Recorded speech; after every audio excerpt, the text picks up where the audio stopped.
আসসালামু আলাইকুম রহমাতুল্লাহ। প্রিয় দর্শক, প্রত্যেক দিন ফজর ও মাগরিব নামাজের পর অর্থাৎ সকাল সন্ধ্যায় গুরুত্বপূর্ণ ফজিলতপূর্ণ তিনটি আমল করুন। যতদিন বেঁচে থাকবেন প্রত্যেক দিন এই আমলগুলো করার চেষ্টা করুন। কখনো আমলগুলো মিস করবেন না।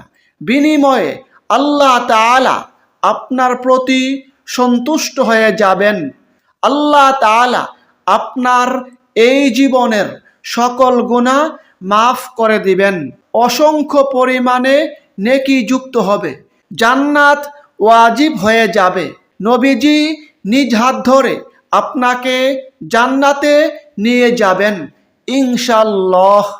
প্রিয় দর্শক, গুরুত্বপূর্ণ এই ভিডিওটি না টেনে আমলের নিয়তে শুনতে থাকুন এবং উপকারী মনে হলে অবশ্যই প্রিয়জনের কাছে বেশি পরিমাণে শেয়ার করুন। আপনি যদি আমাদের চ্যানেলের নতুন দর্শক হয়ে থাকেন তাহলে চ্যানেলটি সাবস্ক্রাইব করে পাশের বেল আইকনটি অল নোটিফিকেশন করে রাখুন, যেন পরবর্তী ভিডিওগুলো সহজেই পেয়ে যান। আল্লাহ তাআলা পবিত্র কুরআনে বলেন, হে মুমিনগণ, তোমরা আল্লাহকে বেশি বেশি পরিমাণে স্মরণ করো এবং সকাল সন্ধ্যায় তার পবিত্রতা ও মহিমা ঘোষণা করো। প্রিয় দর্শক, প্রতিটি মুমিন মুসলমানের মনের আশা আকাঙ্ক্ষা মৃত্যুর পর পরকালে জান্নাতে প্রবেশ করা, জান্নাতের অধিবাসী হওয়া। যেই সকল মুমিন মুসলমান এই আমলগুলো করবে তাদের সেই মনের আশা পূরণ হবে ইনশাআল্লাহ। এ প্রসঙ্গে আল্লাহ তাআলা পবিত্র কুরআনে বলেন, যারা ঈমান আনে ও নেক কাজ করে তাদের জন্য আছে নিয়ামতে ভরা জান্নাত, সেখানে তারা চিরস্থায়ী হবে। আল্লাহর প্রতিশ্রুতি সত্য, তিনি পরাক্রমশালী প্রজ্ঞাময়ী। সূরা লুকমান আয়াত ৮-৯। আল্লাহ তাআলা পবিত্র কুরআনের অন্য স্থানে বলেন, নিশ্চয়ই যারা ঈমান এনেছে এবং নেক আমল করেছে তাদের মেহমানদারির জন্য রয়েছে জান্নাতুল ফিরদাউস। সুবহানাল্লাহ। সূরা কাহফ আয়াত ১০৭। তাছাড়া এই সকল নেক আমলের মাধ্যমে জীবনে কল্যাণ আসবে, উত্তম জীবন লাভ হবে। এ প্রসঙ্গে আল্লাহ তাআলা নিজেই পবিত্র কুরআনে ওয়াদা করে বলেছেন, মুমিন পুরুষ ও নারীর মধ্যে যে কেউ সৎ কাজ করবে তাকে আমি নিশ্চয়ই আনন্দময় জীবন দান করব এবং তাদেরকে তাদের কৃতকর্মের শ্রেষ্ঠ পুরস্কার দান করব। সুবহানাল্লাহ। সূরা নাহাল আয়াত ৯৭। দর্শক, কুরআন এবং হাদিসে এমন অসংখ্য আমল রয়েছে যেই সকল আমলের মাধ্যমে আল্লাহ তাআলার সন্তুষ্টি অর্জন হয়। আর আল্লাহ তাআলা যখন কোনো বান্দার প্রতি সন্তুষ্ট হয়ে যান তখন সেই বান্দার জন্য জান্নাত ওয়াজিব হয়ে যায়, জান্নাত অবধারিত হয়ে যায়। সেই বান্দা মৃত্যুর পর হাসতে হাসতে জান্নাতে প্রবেশ করবে। সেই সকল গুরুত্বপূর্ণ ফজিলতপূর্ণ আমল থেকে আজকের এই ভিডিওতে তিনটি আমল সম্পর্কে আলোচনা করতে যাচ্ছি। ১ নম্বর, সহজ একটি দোয়ার আমল, যেই দোয়ার আমল করলে আল্লাহ তাআলার সন্তুষ্টি অর্জন হয়, যেই দোয়ার আমল করলে জান্নাত ওয়াজিব হয়ে যায়, যেই দোয়ার আমল করলে নবীজি নিজ হাত ধরে জান্নাতে নিয়ে যাবেন। সেই গুরুত্বপূর্ণ ফজিলতপূর্ণ দোয়াটি হচ্ছে, রাদিতু বিল্লাহি রব্বা ওয়া বিল ইসলামি দীনা ওয়া বি মুহাম্মাদিন নাবিয়্যা ওয়া রাসূলা। এর ফজিলত প্রসঙ্গে হাদিসে রয়েছে, হযরত আবু সাঈদ খুদরি রাদিয়াল্লাহু আনহু বলেন, আল্লাহর রাসূল সাল্লাল্লাহু আলাইহি সাল্লাম বলেছেন, যে ব্যক্তি এই দোয়ার আমল করবে তার জন্য জান্নাত ওয়াজিব হয়ে যায়। সুবহানাল্লাহ। হাদিসটি মুসলিম শরীফে, আবু দাউদ শরীফে বর্ণিত হয়েছে। অপর হাদিসে রয়েছে, হযরত মুনাইজির রাদিয়াল্লাহু আনহু বলেন, আমি নবীজিকে বলতে শুনেছি, নবীজি বলেছেন, যে ব্যক্তি সকালে এই দুয়ার আমল করবে তাকে নিজ হাত ধরে জান্নাতে পৌঁছানোর জিম্মাদার আমি। সুবহানাল্লাহ। হাদিসটি মুআজামুল কাবিরে সিলসিলাতুস সহিহাতে বর্ণিত হয়েছে।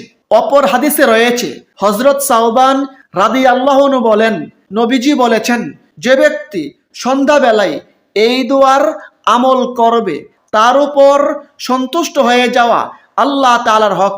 সুবহানাল্লাহ। অর্থাৎ আল্লাহ তাআলা তার উপর সন্তুষ্ট হয়ে যান। অপর হাদিসে নবীজি বলেন, যে ব্যক্তি সকাল সন্ধ্যায় এই দুয়াটি 3 বার করে পাঠ করবে তার জন্য জান্নাত ওয়াজিব হয়ে যায়, জান্নাত অবধারিত হয়ে যায়। সুবহানাল্লাহ। সুতরাং প্রিয় দর্শক, যতদিন বেঁচে থাকবেন প্রত্যেক দিন সকাল সন্ধ্যায় অর্থাৎ ফজর ও মাগরিবের পর কমপক্ষে 3 বার করে এই দুয়ার আমল করুন। 2 নম্বর আমল হচ্ছে সাইয়্যিদুল ইস্তেগফারের আমল করা। দর্শক, সাইয়্যিদুল ইস্তেগফার খুবই গুরুত্বপূর্ণ, ফজিলতপূর্ণ একটি আমল। ইস্তেগফারের যত প্রকারের দোয়া আছে সবগুলোর মধ্যে এটি হচ্ছে সর্বশ্রেষ্ঠ ইস্তেগফারের দোয়া। ইস্তেগফারের মাধ্যমে আল্লাহ তাআলা বান্দার প্রতি সন্তুষ্ট হয়ে যান। আল্লাহ তাআলা বান্দার জীবনের গুনাহ খাতা মাফ করে দেন, কারণ এর মাধ্যমে আল্লাহ তাআলার কাছে গুনাহ থেকে ক্ষমা প্রার্থনা করা হয়েছে। আর আল্লাহ তাআলা নিজেই ওয়াদা করে বলেছেন, যদি কোনো ব্যক্তি তার কাছে ক্ষমা প্রার্থনা করে তাহলে অবশ্যই আল্লাহ তাআলা তাকে ক্ষমা করে দেন, তাকে মাফ করে দেন। এ প্রসঙ্গে আল্লাহ তাআলা নিজেই পবিত্র কুরআনে বলেন, যে ব্যক্তি মন্দ কাজ করবে কিংবা নিজের প্রতি জুলুম করবে তারপর আল্লাহর কাছে ক্ষমা চাইবে, সে ব্যক্তি আল্লাহকে পাবে ক্ষমাশীল ও পরম দয়ালু। সুবহানাল্লাহ। সাইয়্যিদুল ইস্তেগফারের ফজিলত প্রসঙ্গে হাদিসে রয়েছে, নবীজি বলেছেন, যদি কোনো ব্যক্তি সুদৃঢ় বিশ্বাসের সঙ্গে সকালবেলা সাইয়্যিদুল ইস্তেগফার পাঠ করে অতঃপর সন্ধ্যা হওয়ার আগে মারা যায় তাহলে সে ব্যক্তি জান্নাতে প্রবেশ করবে। নবীজি বলেন, অনুরূপভাবে যদি কোনো ব্যক্তি সন্ধ্যাবেলায় সাইয়্যিদুল ইস্তেগফার পাঠ করে অতঃপর সকাল হওয়ার আগে মারা যায় তাহলে সে ব্যক্তিও জান্নাতে প্রবেশ করবে। সুবহানাল্লাহ। বুখারী শরীফ হাদিস নম্বর 6306। দর্শক, আমাদের অনেকে আছে সাইয়্যিদুল ইস্তেগফার পারে কিন্তু শুদ্ধ হয় না, আবার অনেকে আছে সাইয়্যিদুল ইস্তেগফার পারেই না। তাদের উদ্দেশ্যে আজকের এই ভিডিওতে আমি একবার সাইয়্যিদুল ইস্তেগফার পরে শুনিয়ে দিচ্ছি, আপনারাও আমার সঙ্গে পরে পরে বিশুদ্ধভাবে শিখে ফেলুন। সাইয়্যিদুল ইস্তেগফার: আল্লাহুম্মা আনতা রব্বি লা ইলাহা ইল্লা আনতা খলাকতানি ওয়া আনা আবুদুকা ওয়া আনা আলা হাদিকা ওয়া ওয়াদিকা মাস্তাতাতু আউযু বিকা মিন শাররি মা সানাতু আবুউ লাকা বিনি'মাতিকা আলাইয়া ওয়া আবুউ লাকা বিযামবি ফাগফিরলি ফাইন্নাহু লা ইয়াগফিরুয যুনুবা ইল্লা আনতা। প্রিয় দর্শক, প্রত্যেক দিন সকাল সন্ধ্যায় অর্থাৎ ফজর ও মাগরিবের পর একটু কষ্ট করে সাইয়্যিদুল ইস্তেগফারের দোয়াটি পাঠ করুন। 3 নম্বর, আয়াতুল কুরসির আমল করা। আয়াতুল কুরসি পবিত্র কুরআনের শ্রেষ্ঠ আয়াতগুলোর মধ্যে অন্যতম। আয়াতুল কুরসির ফজিলত প্রসঙ্গে হাদিসে রয়েছে, হযরত উবাই বিন কাব রাদিয়াল্লাহু আনহু বলেন, একবার নবীজি তাকে জিজ্ঞাসা করেছিলেন, তোমার দৃষ্টিতে কুরআন মাজিদের কোন আয়াতটি সর্বশ্রেষ্ঠ?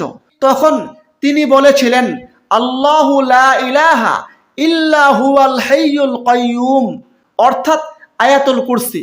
জবাবে নবীজি বলেছিলেন, হে আবুল মুনজির, তোমার এই জ্ঞানের জন্য তোমাকে মুবারকবাদ। মুসলিম শরীফ হাদিস নম্বর 1396।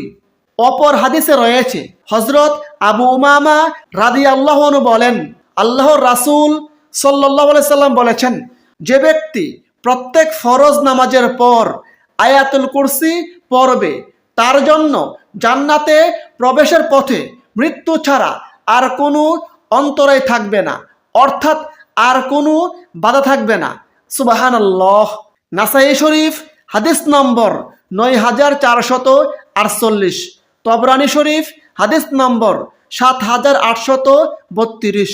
প্রিয় দর্শক, প্রত্যেক দিন 5 ওয়াক্ত ফরজ নামাজের পর একবার করে আয়াতুল কুরসি পাঠ করুন। যদি 5 ওয়াক্ত পড়তে না পারেন তাহলে অন্তত সকাল সন্ধ্যায় অর্থাৎ ফজর ও মাগরিবের পর একবার করে আয়াতুল কুরসি পড়ার চেষ্টা করুন। প্রিয় দর্শক, আসুন আমরা একবার আয়াতুল কুরসি পাঠ করি।